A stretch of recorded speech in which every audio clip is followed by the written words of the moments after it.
decifre e influencie pessoas.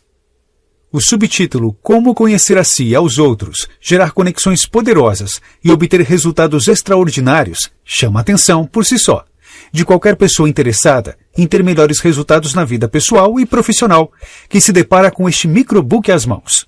Quando sabemos que Paulo Vieira declara, logo em sua introdução, que até os 30 anos não percebia que boa parte de seus problemas financeiros e limitações vinham do fato de não entender qual era seu perfil comportamental, o interesse aumenta. Ao ler o relato de Davidson Silva, tratando da falência de sua empresa em 2012 e da necessidade de aprender mais e mais, ficam nítidos os motivos pelos quais Decifre e Influencie Pessoas nos mostra que se achamos estar percorrendo um caminho equivocado, sempre é tempo de corrigir rotas. Porque precisamos aprender a lidar com as pessoas. Não tem jeito. Em uma sociedade, temos que lidar com as pessoas o tempo todo, por mais isolado que você queira ficar. E se soubéssemos como compreendê-las e tratar melhor nossas relações de uma forma melhor, a vida traria menos dificuldades. Isso tanto no campo profissional quanto nas relações diárias, sejam os casamentos, as amizades, a família. Observar padrões de comportamento e perceber em nós como agimos em cada situação para nos corrigir é fundamental para melhores resultados que nos levem adiante em todos os segmentos de nossas vidas. Por que fazemos isso? Pode ser por falta de confiança ou medo de se prejudicar. Mas o normal é que as pessoas poucas vezes têm coragem de dizer aquilo que realmente pensam. Além disso, preferem escutar o que lhes convém, sem conflitos ou choques com sua forma de enxergar o mundo.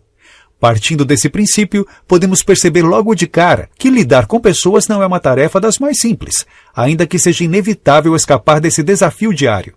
Harmonizar nossas relações é o maior desafio ao buscar espaço para desenvolver nossas habilidades. Mas afinal, o que é um conflito? Para que possamos resolver todos os conflitos surgidos em nossos dias, é preciso logo de cara entender bem o que de fato ele é. Por definição, ele nada mais é que um choque entre diferentes formas de olhar e ou pensar sobre a mesma coisa ou assunto. É algo natural, que não queremos nos livrar por definitivo, pois sempre teremos conflito à nossa frente se manifestando. Para avançar em nossas vidas, o primeiro e importantíssimo passo é ter ciência de que os conflitos são necessários para prosseguirmos, ainda que por vezes não seja tão simples assim resolvê-los. Autoconhecimento, a chave para lidar com as pessoas. Abrir mão de suas crenças é um dos maiores obstáculos para se compreender diferentes pontos de vista. Esta frase deve se manter viva em nossas mentes para que possamos entender o quanto é crucial manter uma relação harmoniosa com nós mesmos. Se entender o ser humano em geral não é simples, entender-se tampouco é uma questão a ser solucionada em poucos segundos. Quando não se sabe o que está passando dentro de si, nunca serão claros os desejos. Jamais será possível resolver os conflitos com os outros. O outro como projeção de mim mesmo. Muitas vezes, pensamos que algumas pessoas são muito parecidas conosco. Elas aparentam estar muito próximas de nós. Nem sempre isso é verdade. Nem todas as vezes é uma forma de empatia, ao nos colocarmos no lugar dos outros para entender melhor essas semelhanças notáveis. Haverá muitas ocasiões em que apontaremos o dedo para o próximo, enquanto haverá outros 4 dedos em nossa direção, mostrando que o defeito apontado naquele seu colega de trabalho ou familiar é apenas uma projeção, um espelho de nossos próprios defeitos. As 8 instâncias do autoconhecimento.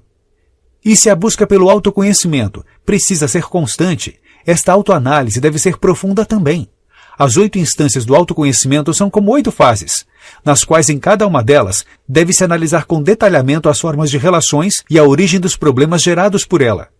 As 8 instâncias do autoconhecimento são: Instância 1, você consigo mesmo. Instância 2, você e seu companheiro ou companheira. Instância 3, você e sua família. Instância 4, você e seu trabalho. Instância 5, você e seus parentes. Instância 6, você e suas relações sociais. Instância 7, você e a sociedade. Instância 8, você e Deus. E aí, como estão suas 8 instâncias? Só depois de definir e compreender o grau de conflito em cada uma dessas relações, você poderá eliminar todo e qualquer tipo de problema nelas. O CIS Assessment. Nada melhor do que um sistema que pudesse elaborar um mapa comportamental das pessoas para que com ele você possa entender melhor suas atitudes do presente e tendências futuras, não é? Pois bem, foi pensando nisso que a Febracis, a maior instituição de coaching das Américas, criou o CIS Assessment, um software disponível e acessível para todos. Com ele, você pode fazer um mapeamento comportamental de seus colegas de trabalho, família, cônjuges e de você mesmo. O CIS Assessment mapeia o perfil comportamental por meio de 4 teorias que estudam os traços psicológicos de cada um de nós. Depois de preencher um cadastro e responder a 10 grupos de questionamentos com 4 palavras em cada, o interessado no mapeamento comportamental recebe por e-mail os resultados desse teste importantíssimo para entender melhor comportamentos daquele que tiver interesse em testar. Os fatores básicos do comportamento humano, como as pessoas pensam, agem e interagem. Desde a Grécia Antiga, os padrões de comportamento humano são estudados por especialistas das mais diversas áreas. Segundo a teoria de Hipócrates, o pai da medicina, o temperamento humano pode ser definido pelos 4 fluidos corporais: sangue, bile negra, bile amarela e fleuma. Caso o sangue fosse o fluido predominante no corpo, a pessoa teria um comportamento de reações rápidas, alegres ou agitadas. Fosse a bile negra, o comportamento melancólico com reações lentas, intensas e tristes seria o padrão. No caso da bile amarela, o indivíduo seria adepto a reações coléricas, rápidas e entusiasmadas. Já se a fleuma fosse o fluido permanente, o indivíduo teria reações fracas e lentas, sendo mais calmo. Teoria DISC. A teoria DISC analisa o somatório do comportamento humano por meio de 4 fatores básicos que formam a sigla em inglês. Ela surge depois da análise dos padrões de comportamento e reações instintivas de milhares de pessoas estudadas. São esses os tipos: dominance, dominância, pessoa que exerce controle sobre as outras, predominando sua forma de agir, fala mais que ouve. Influence, influência, tipos que influenciam as ações alheias, persuadem e, como no perfil anterior, falam mais do que ouvem. Steadiness, estabilidade, costuma manter-se onde está, inerte, ouve mais que fala. Conscientiousness, conformidade, age de acordo com a situação mais conveniente e, como no perfil anterior, dá preferência mais a ouvir que a falar. Os tipos psicológicos. Quanto aos tipos psicológicos, eles são definidos tanto pelos estudos da teoria DISC, quanto por outras pesquisas do famoso estudioso da psicologia Carl Jung. Também há outras teorias de estudos psicológicos que complementam as análises de perfil, mas estas são as mais importantes nesse campo, em que se busca um melhor entendimento dos padrões comportamentais humanos. Eles variam entre o tipo extrovertido e o tipo introvertido, que dispensam maiores explicações. Mas partindo da percepção de em qual desses perfis alguém se enquadra, as chances de ter melhores resultados em meio à resolução de conflitos aumenta bastante. Crenças e valores. Nossas convicções definem tanto o que somos quanto o que fazemos, e influenciam inclusive a maneira como avaliamos os outros. São reflexos de nossas crenças e valores. Esta é mais uma daquelas frases que são muito mais do que sentenças de efeito. Traduzem com simplicidade o fato conhecido de que tudo aquilo que acreditamos vai influenciar nossas atitudes dentro e fora do trabalho, da família, dos relacionamentos e em outros campos possíveis.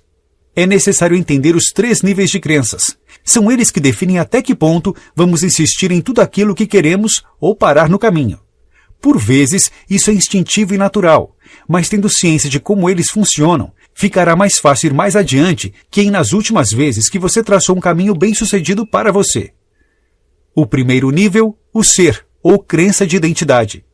Temos aqui a definição de em que grau gostamos de nós mesmos. Se nos vemos como vítimas ou como vitoriosos, senhores de nossos destinos. Aqui é onde somos levados a acreditar na conquista de objetivos ou se seguiremos perdendo os desafios que surjam em nosso caminho. Nesse primeiro nível, definimos como trataremos a nós mesmos nos momentos difíceis, em que nada parece ter solução. O segundo nível, o fazer, ou a crença de capacidade. Quando chegamos aqui, acreditamos ser capazes de fazer ou aprender a fazer o que for necessário para nossas vitórias e sucesso. O potencial de cada um de nós é definido neste nível de crença.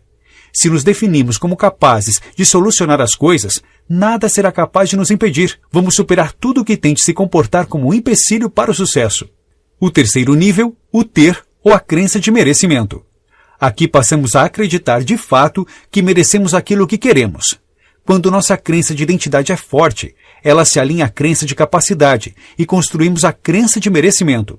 Normalmente as pessoas atingem a crença de merecimento ainda na infância, por fatores que interferem nisso, tais como a criação dos pais e mesmo as condições de vida nos primeiros anos de formação. Para chegar a este nível, o autoconhecimento deve ser um estudo diário, sem que autossabotagens nos impeçam de enxergar um futuro vitorioso. O comportamento nas organizações. Quando conhecemos os fatores que formam nosso padrão de comportamento e alteram para o bem e para o mal nosso desempenho profissional e pessoal, fica mais fácil compreender as nossas próprias limitações e mesmo a das pessoas que nos cercam, especialmente no ambiente de trabalho. Pois mesmo em uma empresa, tudo o que acontece é puramente o retrato da soma do comportamento de várias pessoas convivendo juntas diariamente. Se cada um de nós é único, não podemos menosprezar a individualidade constante que nos leva a tomar atitudes, por vezes, aparentemente irracionais. Tente compreender os padrões de comportamento de cada um de seus colegas de trabalho e trabalhe neles, compreendendo suas limitações, objetivos e qualidades. Assim, seus conflitos diários serão reduzidos. Notas finais. Quantas vezes não nos flagramos repetindo os mesmos comportamentos em situações específicas, sem entender os motivos pelos quais nos irritamos, ficamos nervosos ou mesmo alegres por algo que aconteceu? Em Decifre, Influencie Pessoas, os autores dão uma lição preciosa para cada um de seus leitores. Decifrar-se é tão importante quanto entender por que aquele seu parente ou colega de trabalho age de uma forma ou de outra. Demonstrando de forma simples e prática boas maneiras de compreender o próprio comportamento, com dados advindos de estudos que remontam desde os gregos, eles vão mostrar que olhar para si mesmo é o primeiro e crucial passo para entender a realidade que nos cerca. Com o aprendizado deste microbook, é possível compreender as reais razões para reações aparentemente automáticas, mas que podem ser bem trabalhadas por nós internamente, mas também externamente. Afinal, é muito fácil reclamar dos que nos rodeiam, mas ter ciência de nossas próprias limitações para trabalhá-las adequadamente em busca de soluções é um desafio que exige de nós muita maturidade. E a maturidade é definitivamente fundamental para que possamos sair de círculos viciosos de autossabotagem e de apontar o dedo para o que não funciona ao nosso redor, sem perceber que fazemos parte de uma grande engrenagem.